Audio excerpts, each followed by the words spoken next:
ito hong nangyari nga dyan sa Carmen, Cagayan de Oro, red flag na may tuturing.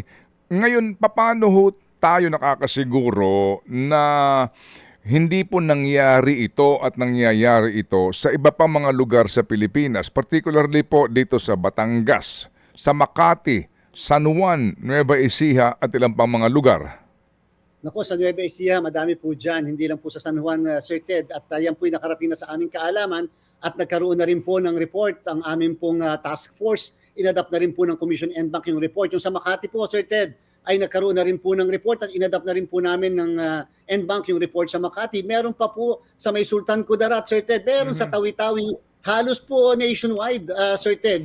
Itong bagong irregularidad na ito. Dati-rati tayo ay flying voters lamang ang ating minomonitor. Ngayon hindi eh. Ngayon po ay yung parang legal kasi nag-issue ng barangay certification, walang mga ID, tinatanggap natin yung mga barangay certification dahil requirement po ng batas. Kung kaya Sir Ted, talagang ang aming naging pakiusap sa ating Kongreso as early as last year, baka pwedeng tanggalin ang barangay certification bilang ebidensya ng pagkakakilanlan ng tao sa pagpaparehistro. So, in the light po na iyaan hindi pa ho naman nagiging amyenda sa kasalukuyang batas, paano ho na kaya ito ngayon? Kung meron na ho kayong tukoy na mga lugar na kahina-hinala nga yung pagdagsa ng mga bagong botante, bago pong mga transferees, ano po, na ang ginamit nga ay barangay certification para ho masiguro yung integridad po ng halalan sa mga lugar na ito. Gaano karami ito? Paano po ninyo ito malilinis gayon pong papalapit ng halalan?